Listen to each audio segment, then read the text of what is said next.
Halo guys, selamat datang kembali di channel Akres. Aku Wiska sebagai tutor statistika.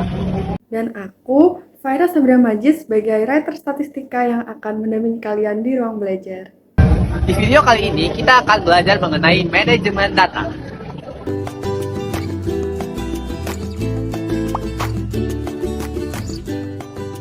Baik, halo teman-teman semua. Kali ini kita akan belajar tentang manajemen data. Nah, apa sih manajemen data itu? Manajemen data merupakan proses merencanakan, mengolah, menyimpan, mengatur, serta memelihara pusat data yang dimiliki oleh suatu organisasi atau institusi. Nah, manajemen data ini sangat-sangat diperlukan bagi seseorang yang akan melakukan analisis data. Karena manajemen data yang efektif dapat meningkatkan efisiensi pekerjaan dan dapat memberikan informasi yang dibutuhkan secara cepat untuk membantu proses perancangan dan pengambilan keputusan oleh suatu organisasi. Misal kayak kita ingin mencari nih nama seseorang di suatu kumpulan data. Kumpulan datanya itu banyak, misal ada ratusan ratusan baris misal. Terus kita pengen cari nama orang si A misal. Nah, kita nggak mungkin kan kita cari satu-satu scroll ke bawah gitu kan. Nah, jadi adanya manajemen data ini bakal ngebantu kita untuk meningkatkan efisiensi pekerjaan kita. Gitu. Nah, kemudian, manajemen data ini terdiri dari 5 proses atau 5 tahap. Pertama, ada tahap merencanakan, mengolah, menyimpan, mengatur, dan memelihara. Nah, tahap perencanaan. Perencanaan ini tuh teknisnya kayak kita menyusun rancangan pengolahan datanya. Misal, pertama, bagaimana kita tuh menerjemahkan variabel penelitian ke dalam kuesioner. Gitu. Seperti kayak misal pengaruh pola tidur terhadap tingkat fokus mahasiswa. Otomatis kita punya dua variabel nih. Ada variabel terikat merupakan tingkat fokus mahasiswa, serta ada variabel bebasnya yaitu pola tidur. Nah, itu. Kemudian yang kedua ada bagaimana proses coding dan entry data. Kemudian ketiga, bagaimana kita meng-cleaning data tersebut. Yang keempat, bagaimana cara menyimpan datanya. Kemudian ada tahap pengolahan. Nah, pengolahan ini biasanya dilakukan setelah data terkumpul. Jadi ketika kita udah beres nih survei, terus kita udah dapat data yang kita pengen. Nah, setelah itu kita masuk ke tahap pengolahan. Nah, pengolahan ini tuh meliputi kegiatan editing, coding, entry data, serta cleaning. Nah, editing ini itu apa? Editing ini tuh meneliti kembali apakah isian dalam kuesioner itu sudah cukup baik dan dapat segera diproses lebih lanjut. Misal, memeriksa jawaban, satuan pengukurannya. Kemudian, kedua, coding. Coding ini memberikan kode pada nilai variabel. Kayak misal kita pas kuesioner punya 4 indikator. Kayak pertama tidak setuju, ada kurang setuju, setuju, serta sangat setuju. Nah, dari keempat indikator ini kita kasih kode nih. Pertama yang tidak setuju kita kasih 1, kurang setuju kita kasih 2, setuju 3, dan seterusnya. Nah, setelah itu kita masukin ke data. Kemudian proses entry data. Nah, proses entry data ini kita menginput data pada form entry data yang digunakan. Apakah ada aplikasi tertentu untuk entry data atau hanya dari entry dalam Excel biasa atau yang lainnya. Nah, biasanya jika datanya itu kayak nggak terlalu kompleks, misal kayak data mahasiswa atau data apa gitu kan yang datanya itu tidak terlalu banyak, mungkin bisa di Excel. Namun jika datanya itu udah ribuan, bahkan maksudnya ribuan baris atau ribuan kolom, itu mungkin kita membutuhkan yang namanya tools pemrograman. Kemudian ada namanya penyimpanan data. Nah, data-data yang telah diolah itu kita simpan dalam suatu platform yang sering dikenal dengan database. Nah, database ini berisi kumpulan data yang terorganisir sehingga dapat diakses, diperbaharui, serta dikelola. Kemudian proses mengatur. Mengatur tuh ada 3. Pertama, ada filtering, agregasi, serta melakukan penggabungan. Oke, sebelum ke sini ada proses pemeliharaan. Nah, Proses pemeliharaan ini pertama ada perawatan secara berkala terhadap database yang kita miliki agar tetap terjaga kualitasnya dan keamanan datanya tersimpan. Nah, biasanya kalau di perusahaan itu pengelolaan data biasanya ditangani oleh tim IT. Jadi mereka itu sebagai web development. Kemudian ada juga yang menganalisis data itu tentunya oleh seorang data scientist dan data analis. Oke, sekarang kita masuk ke proses entry dan coding data. Nah, kalau kita lihat dari gambar ini, kita lihat ada data percobaan tentang meneliti pengaruh lamanya penyinaran dan kekuatan arus air terhadap kenaikan berat badan ikan gurami. Nah, di sini kita tentuin dulu nih variabelnya apa, variabel bebasnya apa, dan juga variabel terikatnya apa. Nah, di sini kan kita lihat ternyata kita ingin melihat pengaruh si lampu penyinaran dan kekuatan arus air itu terhadap kenaikan berat badan ikan gurami. Otomatis yang menjadi variabel terikat itu merupakan kenaikan berat badan ikan gurami. Sedangkan pengaruh lampu penyinaran serta kekuatan arus air itu merupakan variabel bebasnya. Jadi si pengaruh lampu penyinaran dan kekuatan arus air ini dia nilainya bisa berubah-ubah gitu. Pertama, eh, misal kita akan menyebarkan eh, apa ya data ini kan ini data ini kan kita peroleh dari eksperimen. Nah, data dari eksperimen itu kita misal tulis di suatu kertas atau lembar kerja. Dan kita dapat nih lembar kerjanya seperti ini, yang kotak ini. Nah, kemudian bagaimana cara kita selanjutnya? Cara kita selanjutnya itu kan proses entry. Nah, kita di sini kan karena datanya tidak terlalu banyak dan kompleks, kita bisa menggunakan Excel. Nah, misal dalam Excel tuh kita ingin memformatnya itu pertama dari lama penyinaran, dari lama penyinaran 1, 2, 3, sampai 5 misal. Kemudian kekuatan arus, kelompok, lalu respon. Misal, di sini kekuatan arus itu ditandai huruf K, lama penyinaran huruf P. Nah, P1 K1 kelompok 1 itu 56. Jadi P1 ini, K1 ini kelompok 1 56 respon. Kemudian P1 K2 kelompok 1 60. P1 K2 kelompok 1 60 dan seterusnya. Wah, itu. Jadi jika ingin apa ya, melakukan entry data tuh dia harus terstruktur dan kayak berurutan gitu. Oke. Kemudian manajemen data tuh penting nggak sih? Ini manajemen data ini sangat sangat penting. Terus gimana kalau misalkan ada permasalahan dalam manajemen data? Apa aja sih permasalahan dalam manajemen data itu? Pertama, jika struktur datanya itu tidak terstandarisasi. Misal kayak kita nih, kita mau wawancara seseorang. Eh, kita ingin meneliti bagaimana sih respon seseorang terhadap vaksin COVID-19 misal. Kita ambil sampel misalnya 5 orang. Nah, kita tanya tuh masing-masing per orang bagaimana pendapat mereka tentang vaksin COVID-19. Nah, otomatis kan mereka ngejawabnya nggak sama kan.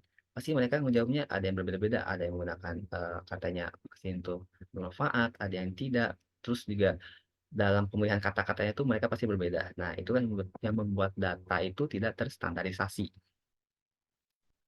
Nah, solusinya apa? Solusinya itu kita rencana manajemen data itu harus sudah dibuat secara detail. Jadi kita kayak misal yang tadi yang COVID-19 yang vaksin, kita hanya memilihkan jawaban setuju atau tidak, bermanfaat atau tidak. Jadi sudah dibuat secara detail.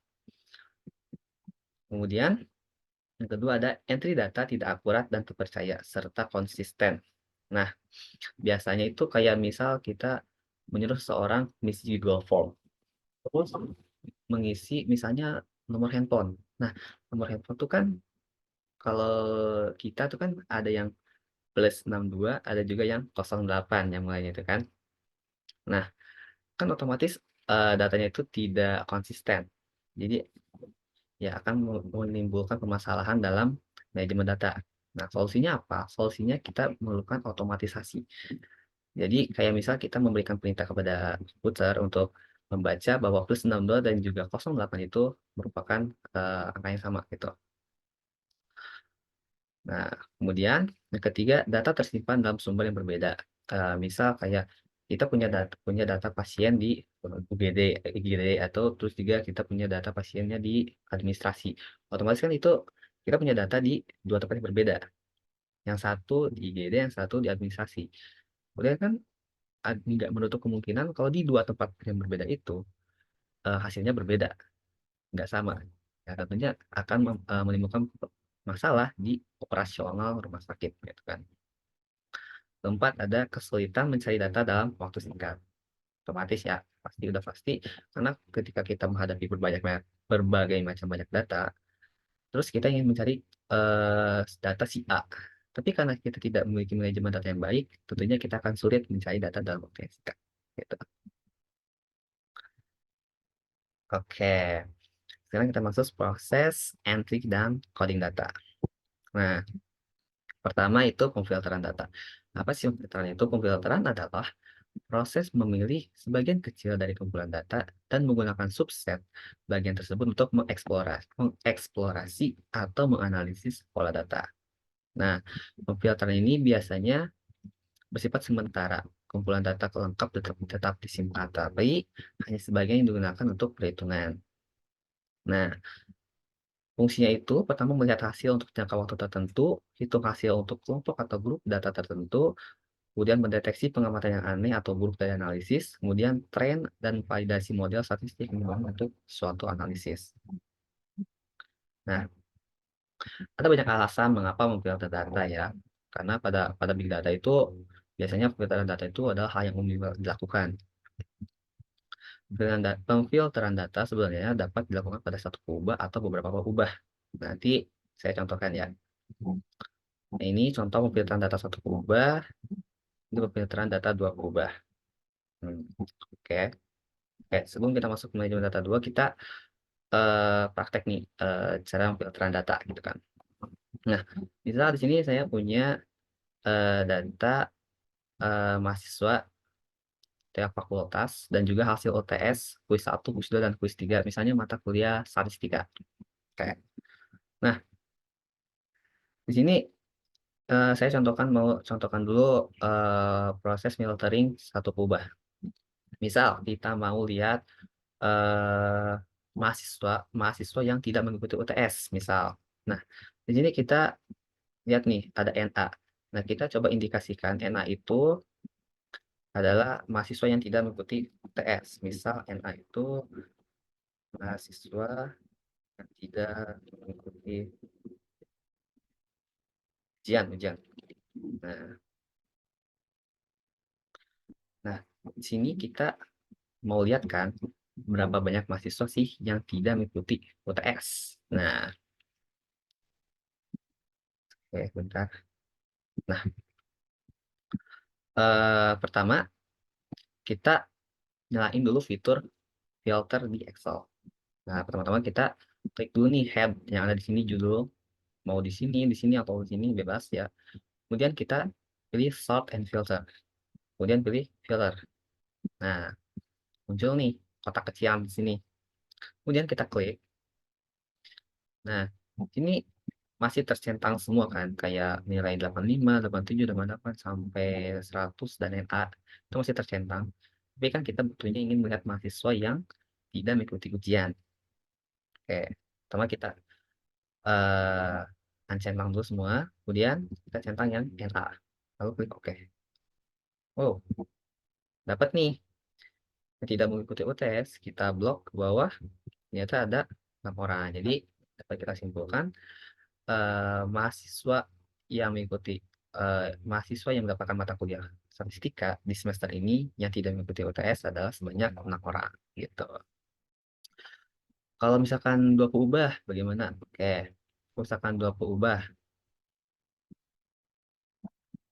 kita misalnya mau meneliti mahasiswa fakultas apa ya? Fakultas A misal, fakultas A, mahasiswa fakultas A yang nilai UTS-nya dapat 100 misalnya. Kita ingin mencari mahasiswa fakultas A yang nilai UTS-nya 100, ada berapa orang sih gitu kan. Pertama kita filter dulu nih yang fakultas A.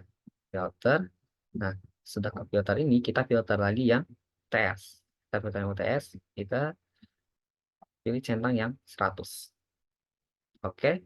Nah, ada berapa? Ternyata mahasiswa fakultas A yang mengikuti UTS statistika dan mendapatkan 100 itu sebanyak 5 orang gitu. Itu contoh 20 ubah. Kemudian jika mau contoh 30 ubah juga bisa. Ya kita misalnya fakultas A yang mendapatkan nilai UTS 100 dan juga nilai kuisnya di atas 90 misal gitu. Kan bisa kita setting lagi gitu. Jadi tergantung apa yang kita butuhkan dan apa yang kita teliti. Oke, mungkin filtering ini. Oke. Kita masuk manajemen data kedua, bagian kedua. Yang kedua ini ada agregasi data. Nah, misal nih kita punya sebuah data dan kita perlu mengaturnya untuk melakukan suatu analisis data. Jadi misal kita kan kalau tadi kan kita cuma filtering kan. Nah, tapi kalau filtering itu kan berarti hanya sekedar filtering. Kita tidak bisa mengatur, gitu kan? Nah, terus gimana sih cara kita ngatur data?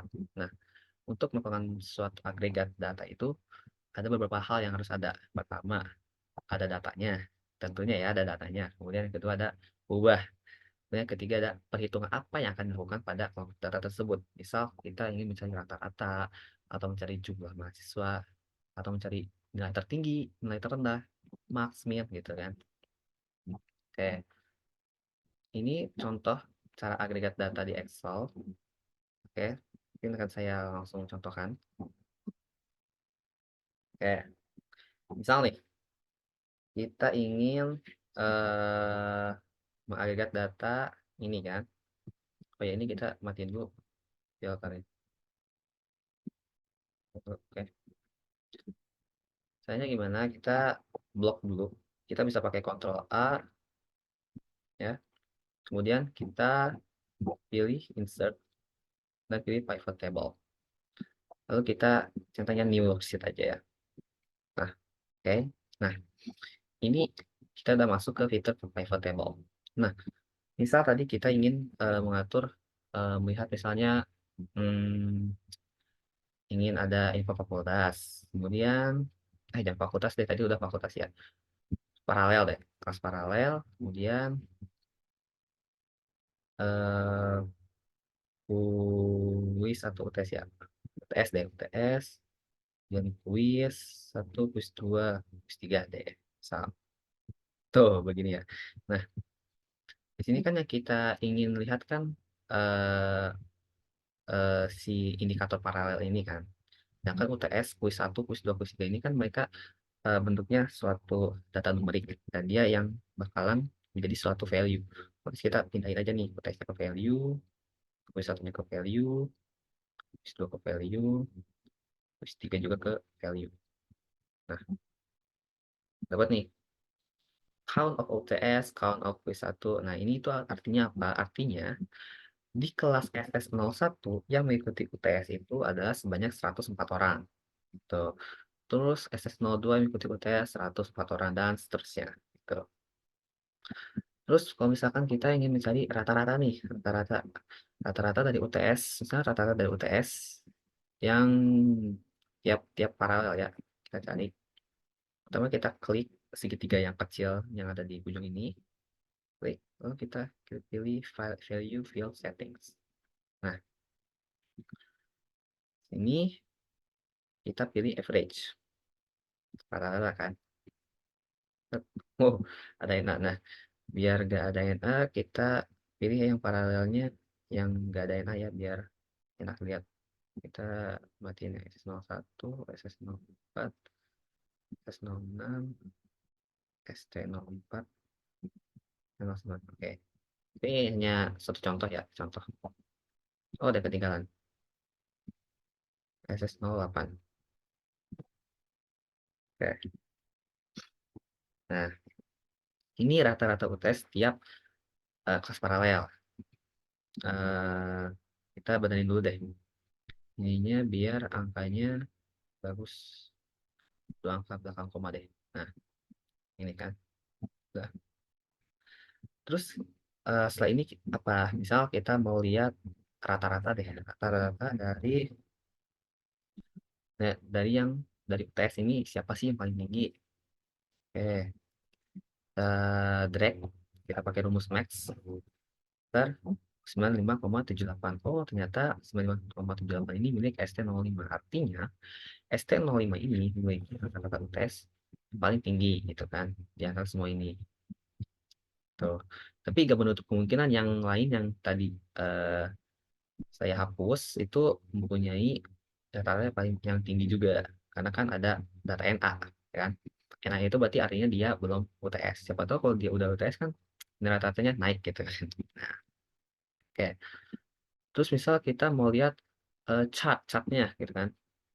Eh berarti misal kita mau lihat chart dari si rata-rata UTS ini. Kita drag deh. Set, kita pakai chartnya bar chart, biasanya pakai bar chart ya. Nah, oh ini Pak, sama yang UTS juga. Oke,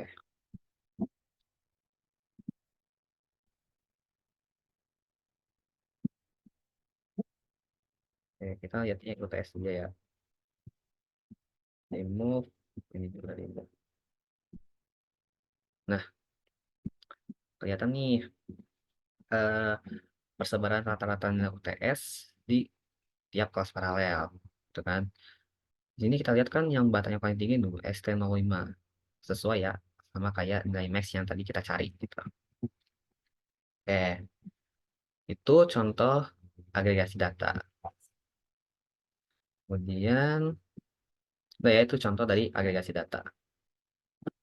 Nah, kita masuk ke materi selanjutnya yaitu anomali database. Nah, anomali adalah proses pada basis data yang memberikan efek samping tidak diharapkan. Misalnya, menyebabkan ketidakkonsistenan data atau membuat suatu data itu menjadi hilang ketika data lain dihapus. Nah, anomali database ini ada tiga macam. Pertama, ada anomali penyisipan. Anomali penyisipan ini terjadi apabila pada saat penambahan hendak dilakukan, ternyata ada elemen data yang masih kosong, dan justru elemen data tersebut itu menjadi kunci. Gitu kan. Misal nih, saya punya data nama customer. Ini punya data nama customer. Nah, ini kan kita lihat nih datanya ya normal-normal aja gitu kan. Ada nama customer namanya Clara, dia dilayani oleh IJ. Saya pakai inisial aja ya. Ada yang namanya IJ gitu kan. Kemudian kita ingin menambahkan nih, menambahkan soal nama pelayan di sini. Misalnya kita nambahin THO. Nah, ini kan kita berarti di sini kan kita melihat nih, wah ini THO apa aja nih? Ini apa? Domisilinya apa? Jenis apa? Nama customernya siapa? Gitu kan. Nah, ini yang dimaksud dengan anomali penyisipan. Jadi, kita menyisipkan suatu data dalam satu sel. Tapi sel-sel lain yang menjadi pendukung dari sel ini tuh tidak ada datanya gitu.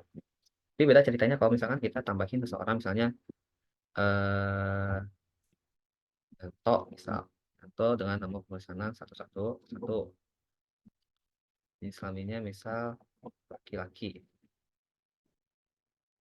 Nah, misal domisilinya ada di Bogor misal. Nah, kalau ini bisa dilakukan karena data-data yang data-data penyusun si pendukung nama klien ini itu tuh ada dan ya gitu. Nah, beda kalau tadi hanya THO doang. Karena kan THO ini apa maksudnya THO gitu kan. Jadi ya ini yang menyebabkan data tersebut terdapat anomali gitu. Oke, yang kedua ada anomali permajaan. Nah, anomali permajaan ini biasanya disebut anomali update. Maksudnya update itu gimana? Ya, sekalian praktekin ya. Nah, anomali permajaan ini ada perubahan pada sejumlah data yang mubazir pada suatu tabel, tetapi tidak seluruhnya diubah. Tetap terjadi jika redundansi data dan pembaruan parsial. Dengan kata lain, pembaruan database yang benar membutuhkan tindakan lain seperti penambahan, penghapusan, atau keduanya. Oke, kita contoh deh. Nah, di sini kita punya eh masih yang kayak tadi ya, pakai data tabel yang nama customer dan nama pelayan. Nah, bisa di sini domisili nih. Kita ingin mengubah domisili. Misalnya oh Bandung nih ternyata Andi ini ngisi di surveinya itu dia kota Bandung, kota Bandung. Nah, nah karena di sini ada kota Bandung, tapi yang diubahnya hanya Andi yang mengubah, yang diubah Bandung ini jadi kota, yang lainnya tidak diubah. Nah, inilah yang dimaksud dengan anomali permajaan, anomali update. Di Andi udah update, dia Bandungnya kota, tapi yang lain nggak diupdate gitu. Nah, ini yang akan menyebabkan data ini tidak konsisten. Yang bisa juga kita sebut dengan anomali permajaan gitu. Itu contohnya. Atau misal kayak kita punya nama pelayan nih. Nama pelayan misalnya eh, siapa gitu kan. Terus nama pelayannya tuh ternyata ada nama gelarnya. Sedangkan nama yang lainnya dia kan ada nama nih. Misalnya namanya tuh eh, Saifuddin. Di sini juga ada namanya Sarifuddin.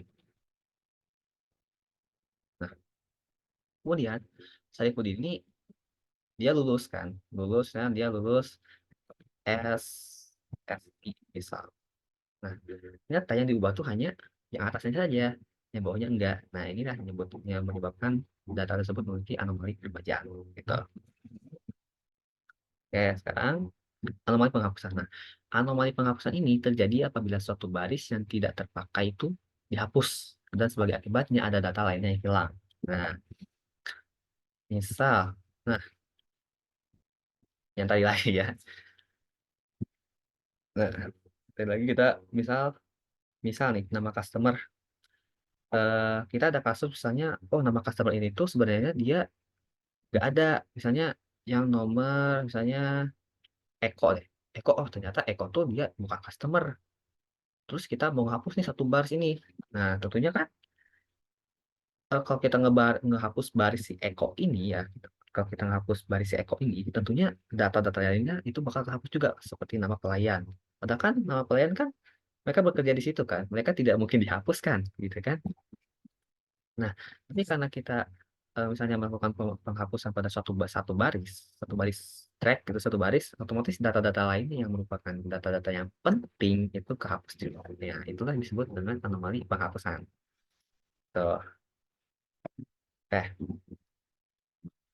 kemudian kita masuk ke penggabungan data, merging data. Nah, penggabungan data merupakan proses menggabungkan dua atau lebih kumpulan data menjadi satu kumpulan data. Nah, merging data ini diperlukan ketika kita memiliki data mentah yang disimpan dalam beberapa file atau lembar kerja atau tabel data. Terus kita ingin menggabungkannya karena kita akan analisis sekaligus gitu kan. Nah, pengumpulan data ini biasanya dilakukan sebelum dan sesudah suatu proyek. Nah, ada beberapa situasi eh, yang dimana situasi itu yang mengharuskan kita menggabungkan data. Pertama adanya kasus baru atau kedua adanya ada perubahan baru gitu kan. Nah, menggabungkan data merging in new case. Menggabungkan atau menambahkan data menurut baris, menambahkan baris data baru ke setiap kolom. Diasumsikan perubahan yang digunakan dalam kedua file yang digabungkan adalah sama. Nah, contohnya kita pakai data ini, ini misalnya. Terus kita punya eh, tabel juga, kita punya tabel juga. Kita, kita, nah, tapi nama-namanya itu beda. Misalnya ini pemesanan satu dua ini satu empat ini satu dua tiga ini empat lima namanya kita ganti deh misal ini siapa saya gitu Ska misal ini siapa Erlangga misal ini siapa misal eh apa ya misal siapa Udin misal Udin ini misal dah ini namanya Yanti misal nah ini Udin baru hubungan Udin laki-laki ya nah domisili misal saya Bangga Bangga orang Depok misalnya Udin Palembang yang di Surabaya. Oke lah, dah ya. Nah, nah kita misalnya punya dua tabel nih. Ada tabel yang pertama, tabel ini, dan tabel kedua ini. Kemudian kita mau melakukan analisis dua tabel ini. Nah, otomatis kan kita harus digabungin kan? Karena untuk apa? Untuk meningkatkan keefisienan kerja kita, meningkatkan produktivitas kita, seperti yang tadi sudah disebutkan di awal-awal, fungsi dari manajemen data, gitu kan. Nah, kalau udah kayak gini tuh kita ya tinggal copy aja. Kita copy, kita paste di sini. Nah, kata, nah ini pindahin dulu deh. Pindahin dulu ke misalnya di sini, biar enggak akan. Nah, ini kita hapus. Hapus. Set. Ini kita hapus.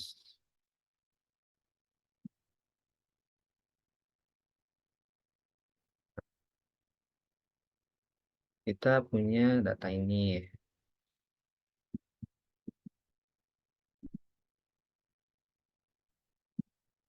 ada ya. Sekarang kita punya data ini, terus kita mau pindahin ke sini. Nah, caranya ya kita kalau karena dia perubahannya sama, ada nomor pemesanan, nama customer, jenis kelamin, domisili serta nama pelayan, kita tinggal langsung masukin dia ke bawah dari tabel ini. Kita tinggal copy paste aja. Copy atau misalnya cut lah, cut paste di sini. Nah, jadi yang tadinya data tabelnya itu di sini, dia ngegabung ke sini gitu kan. Itu dari merging data in newcast. Ada juga menggabungkan perubahan baru atau merging data in new variables. Nah, ini itu berlawanan dengan penggabungan data baru. Menggabungkan perubahan baru itu memerlukan ID untuk setiap kasus di dua file agar sama, tetapi nama perubahan harus berbeda. Nah, jadi kalau yang tadi kan nama perubahannya sama nih, yang tadi nama pemesanan, nama customer, jenis kelamin, domisili, nama pelayan. Tapi kalau di new variable ini dia berbeda, gitu kan. Misalnya, suatu file data di mana salah satu perubahannya adalah kode pos responden dan Anda ingin melampirkan atau menambahkan beberapa data demografis ke data tersebut sebagai contoh data rata-rata pendapatan di setiap kode pos. Oke, misal ya kita, saya punya nih, saya punya contoh. Nah, biasanya kalau dia uh, merging data into variables, ini kita menggunakan fungsi lookup. Nah, fungsi lookup ini kan seperti yang kita ketahui ada dua ya, ada vertical lookup, ada juga horizontal lookup. Nah, misal nih, saya punya dua file, ada dua file. Pertama ada file ini yang harus kita isi, kemudian ada data, kita punya data dari orang. Nah, data dari orang ini, gitu kan ya. Katanya dia minta, oh ini data ini pindahin dong ke sini, gitu kan. Kayak pertama kita ingin mengisi nama customer. Nah, nama customer kita lihat dulu nih nama customer ada di mana. Oh, ternyata nama customer itu ada di sini. Dan bentuk datanya itu vertikal. Nah, kalau datanya bentuk vertikal, kita akan menggunakan fungsi lookup berupa vertical lookup atau VLOOKUP. Nah, vertical lookup berarti kita sama dengan masukin aja VLOOKUP. Nah, lookup value. Lookup value itu apa? Lookup value itu kita uh, cari data yang menjadi acuan.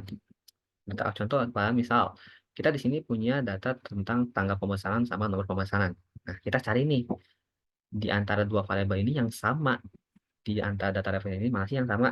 Nah, ternyata ketemu nih, ternyata nomor pemesanan yang sama di antara kedua ini. Nah, terus kita pakai nomor pemesanan. Nah, bisa kita pakai nomor pemesanan, kita pilih yang ini. Kemudian kita titik koma, tergantung ya, ini tergantung dari settingan atau kalian. Ada yang titik koma, ada juga yang pakai koma, gitu kan. Kemudian kita diminta tabel array. Nah, tabel array ini berarti kita disuruh untuk data tabel mana sih yang perlu Excel baca, gitu kan. Nah, ternyata tadi kan kita ingin mencari nama customer. Nama customer itu berarti dia ada di tabel ini nih. Nah, berarti kita blok di sini, dari sini sampai ujung. Nah, kemudian jangan lupa F4. F4 itu berarti ada tanda dolar. Nah, tanda dolar ini untuk apa? Tanda dolar ini ketika kita nanti berhasil, kemudian kita drag ke bawah, seret gitu, nanti otomatis.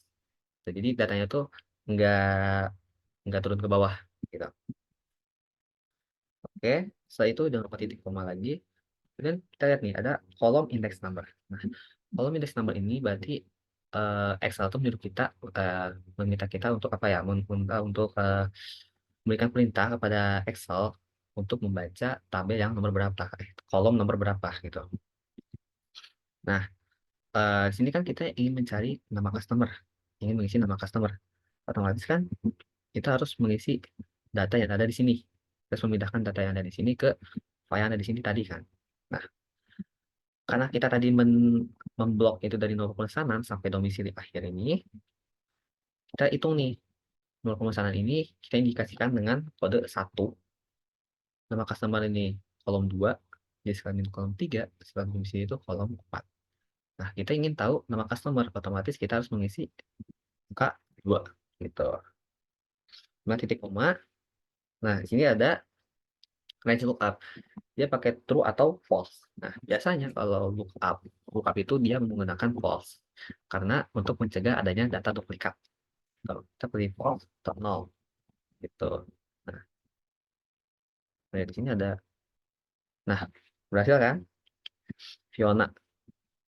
Nah, berhasil ya, Fiona ya. Kita lihat cek. Nomor pemesanannya 106. Apakah benar Fiona? Benar ya, Fiona. Nah, gitu. Nah, kalau udah gini, karena kita tadi udah data dolar nih yang tadi kita F4 ya, kita tinggal drag aja ke bawah. Nah, otomatis ya. Jadi ini kan datanya kebetulan tadinya sedikit ya. Kalau sedikit ya mungkin teman-teman bisa manual atau gimana. Tapi kalau misalkan datanya ada banyak, misalnya barisnya ada ratusan, nggak mungkin nggak kita isi satu-satu kan. Nah, sebetulnya fungsi dari lookup ini bermanfaat banget gitu kan. Nah, kita tinggal perlu drag ke bawah, udah jadi gitu kan. Hal serupa kita lakuin ke domisili. Nah, domisili ini, oh dia vertikal juga nih. Dia vertikal juga, nanti kita pakai dengan VLOOKUP.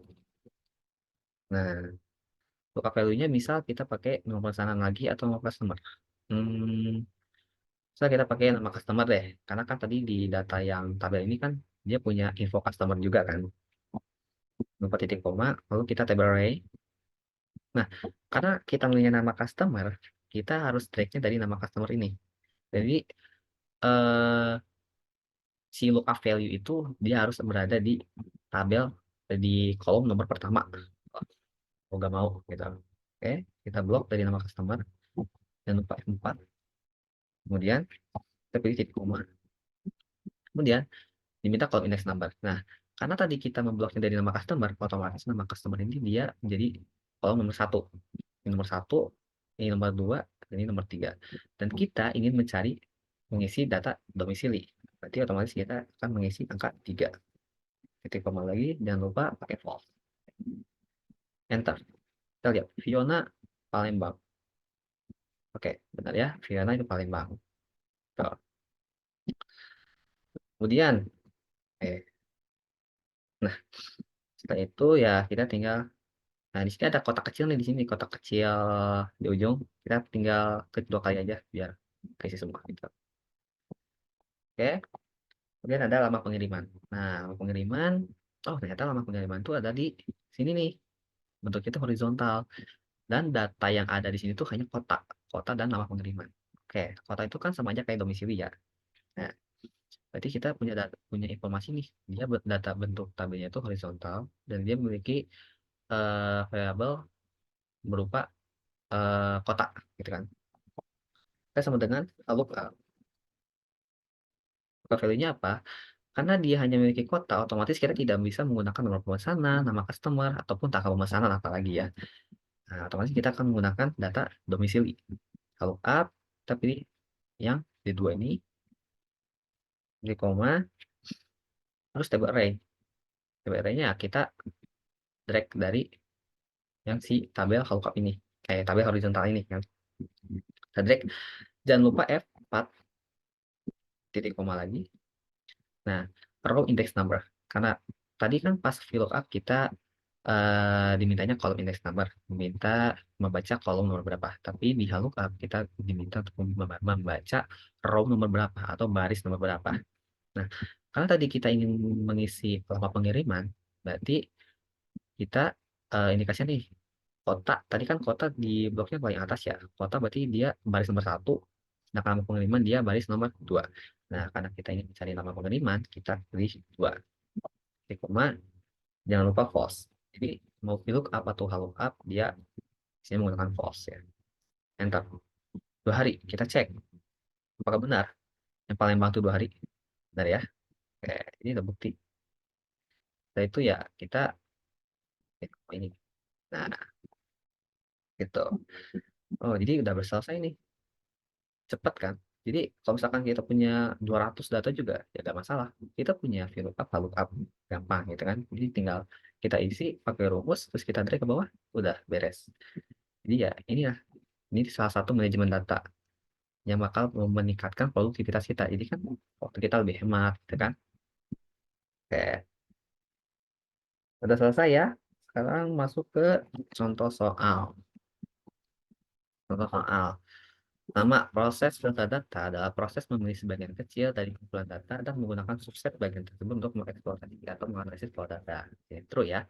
Kayak tadi contoh yang kita ingin cari data mahasiswa yang tidak mengikuti UTS gitu kan. Kita kan memilih sebagian kecil dari kumpulan data gitu kan. Kemudian, fungsi di Excel yang dapat digunakan untuk memudahkan dalam menghitung dan agregat kubah-kubah pada data adalah fungsi lookup. Nah, tadi yang menggunakan fungsi agregat, tadi pas kita agregasi data, itu kan tentunya kita menggunakan pivot table ya, jadi bukan fungsi lookup, karena fungsi lookup atau VLOOKUP itu untuk merging data. Jadi jawabannya false. Kemudian, ketiga, suatu perusahaan penting untuk manajemen data karena dapat membuka akses data rahasia secara bebas. Oh, false ya, karena mana mau perusahaan mau membuka akses data rahasia secara bebas gitu kan. Tuh. Kemudian nomor 4, pemfilteran data dapat berguna untuk mendeteksi pengamatan yang aneh atau buruk dari analisis. True ya. Pemfilteran ini kan berguna untuk mendeteksi pengamatan yang aneh atau buruk. Kayak misal tadi tidak mengikuti UTS. Kan kalau kita rata-ratakan kan dia nilai hasilnya NA kan. Maksudnya yang kelas kalau misalkan ada yang tidak mengikuti ujian, kita indikasikan dengan NA. Terus kita rata-ratain. Pas dirata-ratain, oh kok NA? Ternyata kan ada yang aneh gitu kan. Ya itulah fungsinya pemfilteran. Jadi kita misalnya yang tidak mengikuti ujian tuh kita filter dulu gitu kan. Kemudian nomor 5. Terdapat 3 anomali yang dapat terjadi dalam suatu database. Salah satunya anomali pendelegasian. False ya. Nah kan anomali tadi ada 3, ada anomali penisipan, peremajaan, serta penghapusan. Terus. Nomor 6. Dalam entry data, sebaiknya dengan otomatisasi daripada manual, karena dapat meminimalkan error. Nah, true ya. Karena kan tadi seperti saya tadi contohkan kasus yang nomor handphone. Ketika mahasiswa masukkan nomor handphone di suatu survei, GDocs misalnya, GDocs lagi, Google Form misalnya, Google Form. Ada yang isinya plus 62, ada yang isi 08 gitu kan. Jadi ya karena hal itu bakal ada error gitu kan kalau fungsinya seperti itu. Jadi kita perlu adanya otomatisasi. Jadi misalnya memberikan komputer perintah untuk membaca bahwa plus 62 dan juga kosong itu sama gitu kan. Nomor 7, struktur data yang tidak terstandarisasi dapat berpotensi memunculkan masalah dalam manajemen data. Masalah tersebut timbul karena beberapa faktor. Salah satunya adalah adanya duplikat pada data. Nah, benar ya. Nah, dalam struktur ketika ada data yang tidak terstandarisasi ini dapat menimbulkan duplikat pada data. Selain duplikat juga ada menimbulkan nah pengkategorian data yang tidak tepat, terus juga ada format yang tidak konsisten tadi ya. Yang format tidak konsisten itu kayak eh, ini yang kayak tadi yang plus 62 sama 08 misalnya kayak gitu. Nah, kemudian contoh soal terakhir,